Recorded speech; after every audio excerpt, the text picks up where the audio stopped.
Poetry शुरू करते हैं आज की। अस्पताल में मेरा जन्म होने के साथ इसकी शुरुआत होती है। वो कौन था? क्योंकि अभी तो मैंने पहली सांस भी ना ली थी और उसकी धड़कनें तेज़ हो चुकी थी।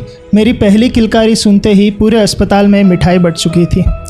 याद नहीं मुझे कि पहले किसकी गोद में गिरा था, पर शायद उसी का हाथ था जो सबसे पहले मेरे सर पे फिरा था।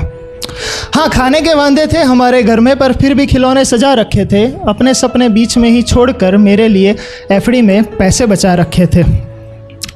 कौन था वो आदमी? क्योंकि लफ्ज़ों की दुनिया से तो मैं अभी भी अनजान था, पर ना काम ना दुनिया ना दोस्त, बस मेरा हंसता चेहरा ही उसकी असली जान था। दिन भर वो धूप में तपता रहता, मिट्टी में अपना बदन भिगोता रहता था, लेकिन घर आते ही सब छोड़ छाड़ कर कभी मुझे हवा में उछालता, कभी हाथी कभी घोड़ा बनकर मुझे सीने से लगाता रहता था। वो खुद अनपढ़ गवार रह गया था शायद, पर मुझे पढ़ा रहा था। पैरों में मेरे छाले ना पड़ जाए इसलिए कंधे पर बिठाकर स्कूल ले जाया करता था। कौन था वो जो अपने हिस्से की रोटी मुझे खिलाकर खुद भूखे पेट सोता था, खुद फटे पुराने कपड़े पहन लेता, पर हर दिवाली में मुझे नए कपड़े पहनाता था? एक छोटे से घर का किराएदार था। 4 लोगों के परिवार का बस वही एक सहारा था। माँ की दवाएं, बहन की शादी और मेरी हर खुशी के लिए किसी और के सामने हाथ फैलाए, सर झुकाए किस्मत का मारा था। आखिर कौन था वो जिसे बुखार तो आता था लेकिन गोली नहीं लेता था, दर्द तो होता था लेकिन बांट नहीं पाता था, और शायद आंसू आता था उसकी प्यारी सी आंखों में, लेकिन कभी बह नहीं पाता था।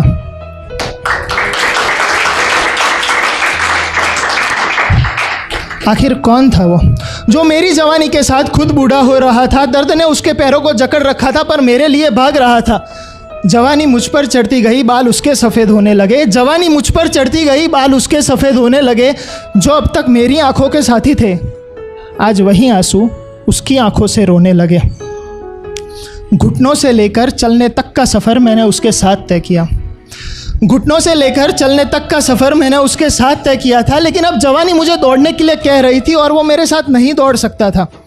इसीलिए अपनी मंजिल तक पहुंचने के लिए मैं इतना नीच बन चुका था कि उसे बीच राह में बेहाल बेसहारा गिरता हुआ छोड़ देना चाहता था।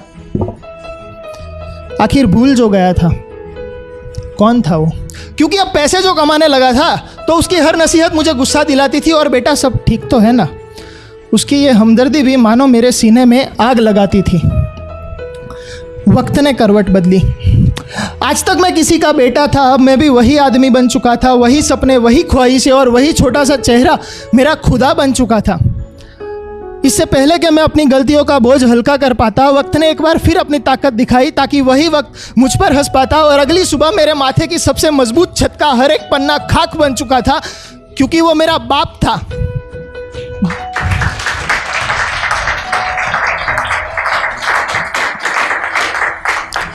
क्योंकि वो मेरा बाप था जो राख बन चुका था।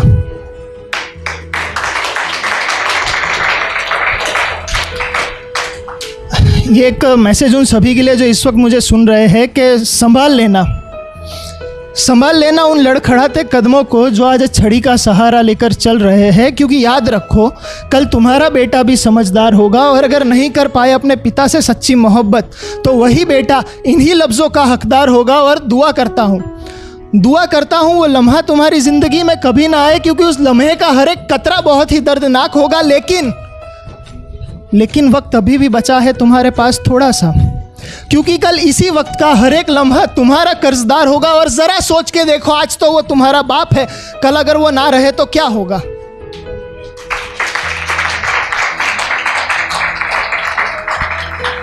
ज़रा सोच के देखो, आज तो वो तुम्हारा बाप है, कल अगर वो ना रहे तो क्या होगा? और जन्नत का ख्याल रखते हो अपने जहन में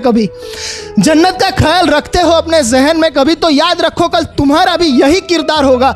इसीलिए सीने से लगा लेना उस आदमी को, क्योंकि कल वही बाप जन्नत का सरदार होगा।